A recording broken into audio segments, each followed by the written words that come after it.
Gracias, damas y caballeros, por su atención. Aquí tenemos ya a Hito Bisonó. Hito no, él es Víctor. Pero le conocemos como Hito. Pero en el mundo... Víctor Como dicen Orlando. los americanos, el nickname, bueno, mi papá era cuando me decía Víctor, yo decía, Ay, papá. ¿qué hice? ¿Qué Sí, hice? pero mi nombre es Hito Bisonó, así Hito que me conoce Bisonó. todo el mundo. Muy bien. un hombre político, un funcionario gubernamental que ha estado en varias posiciones, fue legislador además, Sí. y hasta aspirante a la presidencia de la República. ¿Esas aspiraciones están postergadas o siguen? Tú sabes que en este año, en agosto, cumplí 60 años.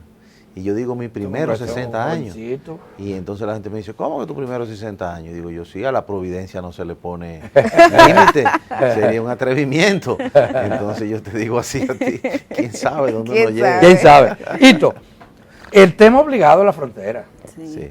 El cierre de la frontera tiene repercusiones económicas importantes, de este y del otro lado. Gracias. Quisiéramos ver cuál es, el presidente habló ayer de que podría discutir la flexibilidad de las medidas económicas, aunque no así lo de las medidas migratorias.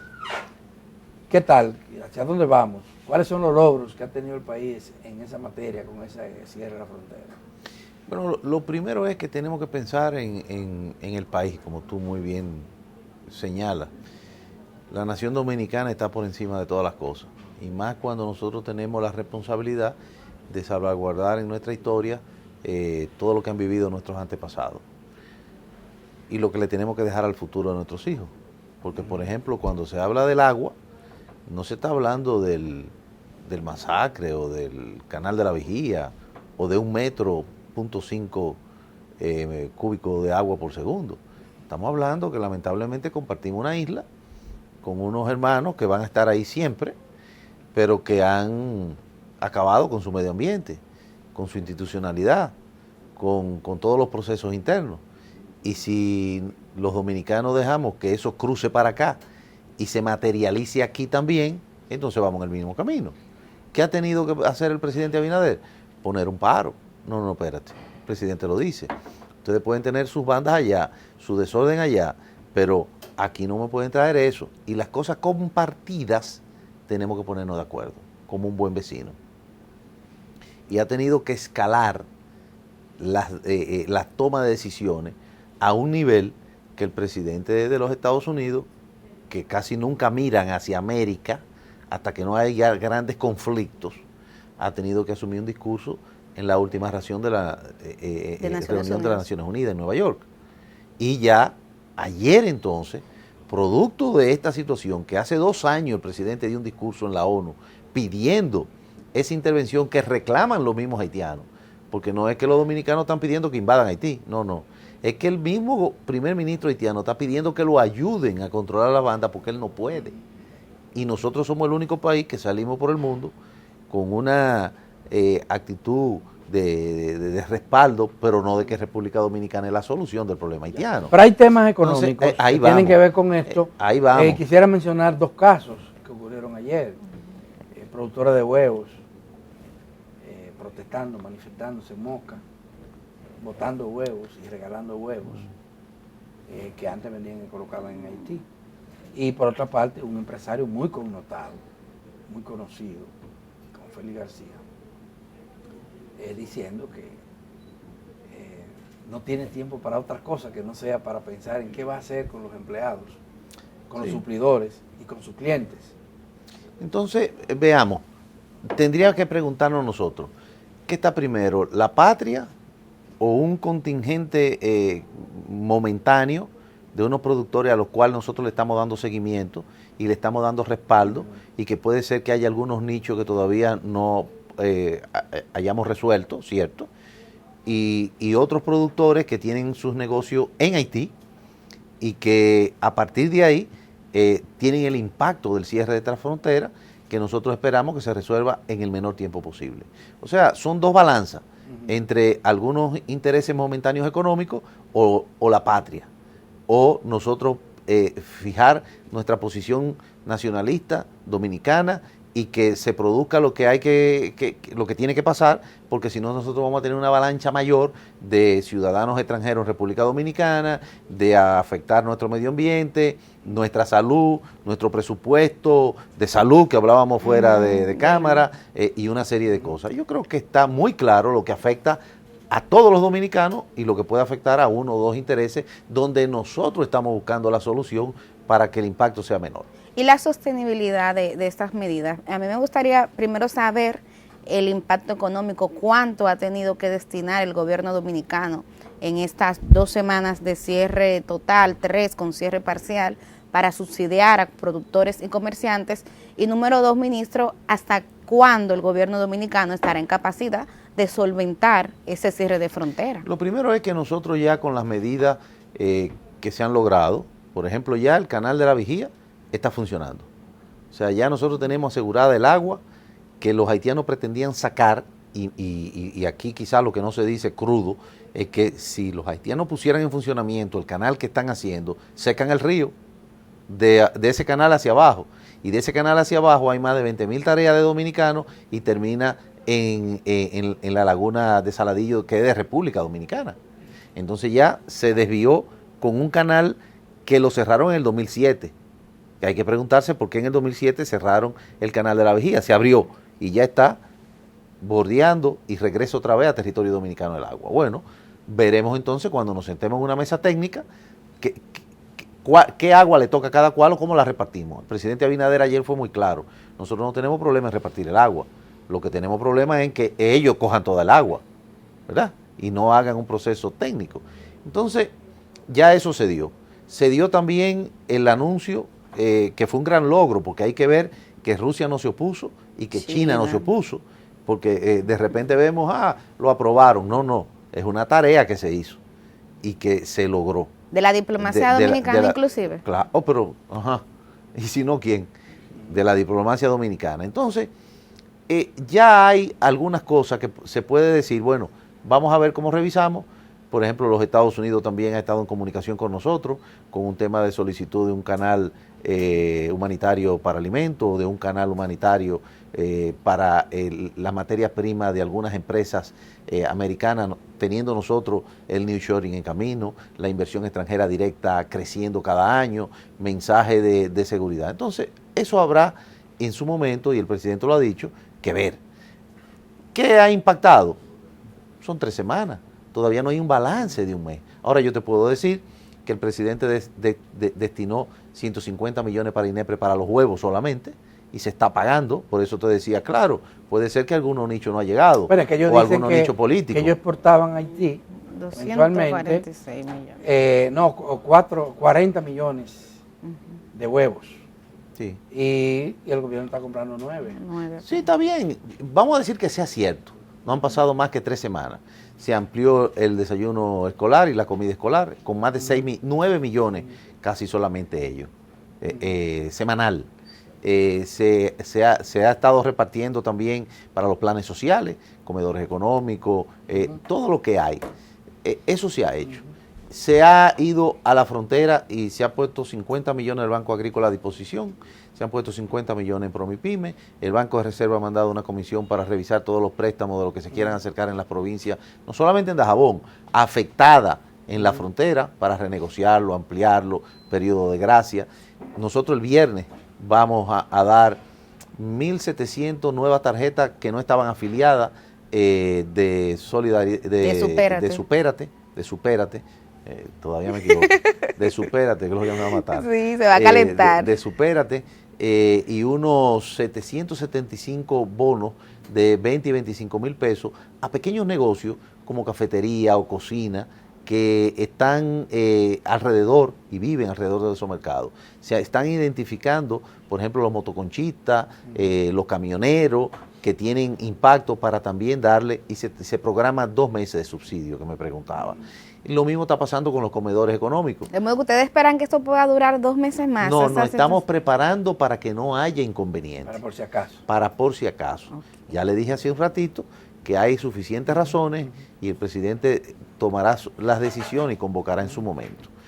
Pero en otro orden, porque y hay otros temas pendientes importantes. Muchísimo. El gobierno dominicano, a través del Ministerio de Industria y Comercio y de la diplomacia dominicana, ha estado gestionando también una renegociación del Tratado de Libre Comercio con Estados Unidos a propósito del arancel al arroz y la liberalización de esos aranceles. Las últimas noticias con relación a eso, cuéntanoslas, cómo avanza. Ojalá sean positivas. Todas las noticias, gracias a Dios, en estos momentos. Los productores dicen que usted es su representante. Son positivas, y es así, porque el Ministerio de Industria y Comercio es el administrador del DERECAFTA. Por eso. Es el administrador de DERECAFTA en todo lo que compone la sombrilla.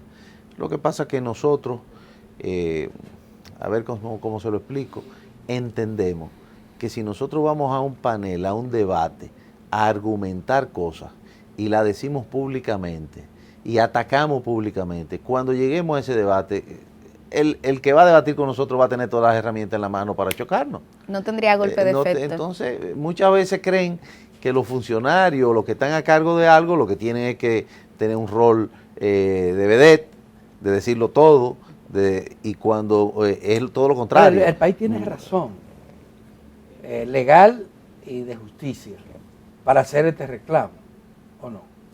El país siempre tendrá razón y obligación de defender a sus productores nacionales. No basta con la razón. Y sobre todo la estamos hablando de no solamente del arroz, ahora, hay otros cultivos, pero el arroz es esencial en la dieta. Se firman acuerdos, pasan por el Congreso y después de ahí hay que someterse a ellos o atacarlos. Entonces son procesos. ¿Y en qué etapa están ahora? ¿Qué hemos hecho nosotros en esta etapa? Que hemos invitado a los productores nacionales, le hemos dicho busquen a sus asesores, vengan, acompáñennos, hemos hecho una mesa de trabajo y estamos todos juntos. Todo lo que se está haciendo es con una sola dirección, con un solo objetivo, que es proteger a la producción nacional. ¿Y la respuesta de Estados Unidos a la petición? Es que ya se ha creado una mesa bilateral, se va a crear una mesa. Es que los Estados Unidos tienen un esquema de negociación además con tratados que son más abiertos, que no son solamente con un país. Las medidas las vamos a tomar nosotros y las acciones las tenemos que tomar nosotros. Y tienen que ser acorde a lo que es también el derecho internacional, a lo que son las acciones que ha tomado Estados Unidos con respecto a DERECAFTA para nosotros mismos o contra nosotros mismos o a favor de nosotros mismos. Entonces, esas son situaciones que nosotros la tenemos sobre la mesa, que convocamos periódicamente a los productores, a lo que tienen los torrefactores, las factorías y la parte del gobierno. Estamos todos sentados en una mesa y ustedes ven que, claro que sabemos que hay un compromiso que comienza a ejecutarse en el 25, porque el 24 está protegido, y mientras tanto se está trabajando. Incluso se está trabajando al estilo del presidente Abinader, que él participa de vez en cuando en la mesa. Bueno, el presidente Abinader dijo en un acto con productores, con mucha firmeza, de que eso era intolerable, que no le iba a permitir que los productores... Por eso le dije que es una obligación. Pero yo no entendí en qué significa eso.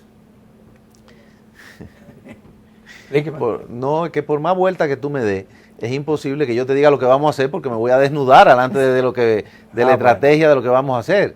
Entonces, estoy diciendo mis argumentos. Y los argumentos entonces van a ser rebatibles con más facilidad. Y eso es parte de la estrategia que tenemos que hacer. Por otra parte, el tema de los altos precios. La inflación. La inflación. Nosotros fuimos golpeados, como el mundo entero, por dos procesos globales. Cuasi consecutivos. Sí, pandemia y después guerra, todo esto. Pero a nivel de los mercados internacionales, las aguas han estado retornando a sus niveles. La inflación está cediendo en el mundo entero. Causas de esa inflación como los altos fletes, los precios altos en los fletes, prácticamente desaparecieron. Aquí, me gustaría que me comparta esa información. ¿De qué? ¿Cuál? De cuáles son los que están bajando, que impactan tanto la inflación. Pero en Europa y en el propio Estados Unidos. En los Estados Unidos, que es el mercado referente para nosotros, incluso se habla de que todavía puede haber una recesión. Fíjate que no han comenzado a bajar los intereses de la FED, que es lo que marca semanalmente, mensualmente, las inquietudes y los balances de la inflación en la región. El petróleo ha tenido una escalada no vista de nuevo. Hace 2 años que no había llegado a los 90 y se ha mantenido hoy, o todavía está en el 88, 88 y algo. Sí, cerca de los 90, y ha pasado de los 90. Y ha pasado de los 90. Y lo mismo está pasando, bueno, quizá el maíz ha bajado un poquito. Pero nosotros tuvimos petróleo cercano a los 120 dólares el barril. Sí. Nosotros tuvimos inflación en Europa, por ejemplo. El promedio de la inflación en Europa era cercano al 10%. Eso es correcto. Lo tuvimos también en Estados Unidos y eso ha bajado. Y en el 2019, y en el 2019, principio de 20, el petróleo estaba a 60, llegó a estar a 40, llegó a 120, se posiciona en 90. ¿Qué estamos hablando? Que en vez de ser mayor el subsidio de 1.000 millones de dólares, ahora quizás es de 800 millones de dólares, pero siguen siendo 800 millones de dólares. Claro. Entonces, ¿qué es la política que ha mantenido el gobierno y el presidente Abinader? A sabienda de que llegará un momento que la economía global tendrá que estabilizarse. Mientras tanto, preferimos los subsidios. ¿Por qué los subsidios? Los subsidios para proteger al que menos tiene, al que menos acceso tiene a meterse la mano en los bolsillos y sacar un ahorro porque no tiene ahorro. Pero son generalizados. Por eso mismo, porque eso permite que la inflación también sea generalizada, que baje, que no vaya focalizada a los grandes contribuyentes o a los que tienen cómo protegerse, sino que haya la manera de que el país tenga una estabilidad social, estabilidad económica y política, y que la inversión extranjera directa siga llegando a República Dominicana en los montos récord que está llegando, que nosotros podamos ser productores de exportación con montos récord como hay, que podamos ir rescatando el trabajo formal, producto de este movimiento económico. ¿Tenemos exportaciones récord? Eso, sí, claro. ¿En qué renglones? O por ejemplo, en Zona Franca tenemos exportaciones que no se habían visto nunca en la vida, pero mucho más récord. Comenzamos en 6.000 millones, nosotros estamos en más de 8.000 este año. Estamos hablando de 2.000 millones de dólares más, solamente en el renglón de Zona Franca. Y es lo mismo que la industria. La industria local, por ejemplo, le vendía 80.000 millones a la Zona Franca, ahora le está vendiendo casi 150.000 millones a la Zona Franca. La industria de República Dominicana, si ustedes buscan el IMAE, se ha mantenido siempre por encima de un 50%. Se ha bajado, ha sido un mes o algo así, pero siempre con una potencia que solamente te lo da la estabilidad social y económica, que tenemos que ver también qué hay en la región. Y el tema del nosotros empleo, somos ese imán. El impacto de que nosotros, bueno, habría que referirse a la TCS, porque la TCS no miente, nadie se apunta en la TCS si no trabajar, hay, claro. no se va pagando impuestos. Sigue, cuando uno la revisa, se da cuenta que el único sector que está generando empleo es el Estado. El sector industrial no. Sigue siendo más o menos en los mismos niveles. Pero no, espérate. La TCS, si nosotros vamos a la Zona Franca, la Zona Franca es 100% empleo privado. Sí.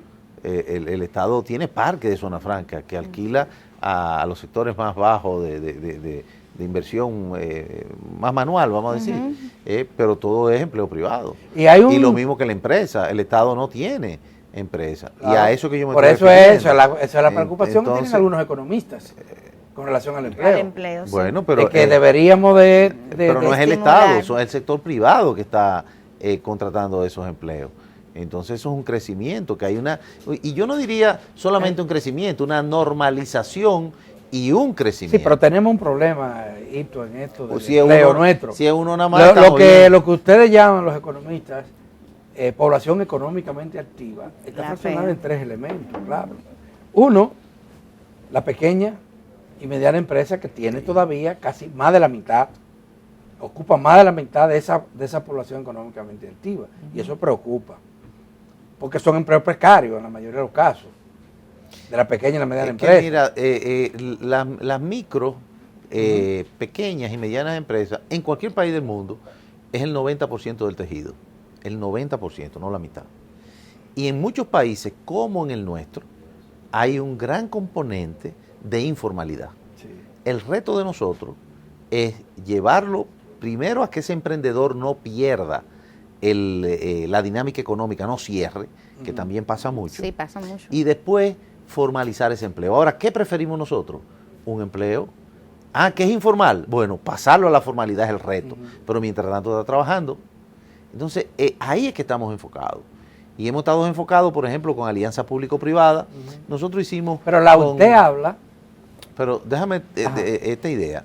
terminamos de hacer unos proyectos en estos 3 años con empresas grandes que le llegan a 60.000 pequeños negocios, almacenes, bodegas, colmado, pulpería, como le llaman todavía en el interior, y para formalizarlo, para que sepan de proceso, o sea, qué compro, qué es mío, qué puedo sacarle del negocio, y qué compro para saber cuál es el flujo que tengo, y cómo lo ordeno, qué yo ordeno para no tener yo que ir al mercado a comprarlo, para no tener que ir a tal sitio, sino que me lo traigan aquí lo que yo necesito.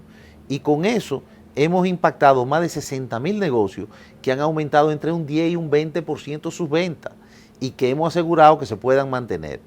Hemos ya puesto en funcionamiento, falta la bancarización de los proyectos de garantías mobiliarias, que es una ley que el presidente ya emitió los reglamentos en tiempo récord para sacar del medio a los usureros, que puedan ir el pequeño comerciante que tiene una batidora para hacer pan grande o una soldadora o que tiene un blower en un salón o una plantica al banco. Y tú dirás, ¿al banco busca un préstamo? Sí, un préstamo a la tasa que está en el banco, que vamos a decir que es un 20% mensual, pero no al usurero que es 20% semanal o mensual, que al fin de año son 240% en vez de 20% anual. Entonces, esos son pasos que nosotros también damos desde el Ministerio de Industria, Comercio y MIPYME, viendo cómo vamos a los pequeños, medianos negocios para fortalecer esa red que es la mayor que hay en el país completo y darle apoyo.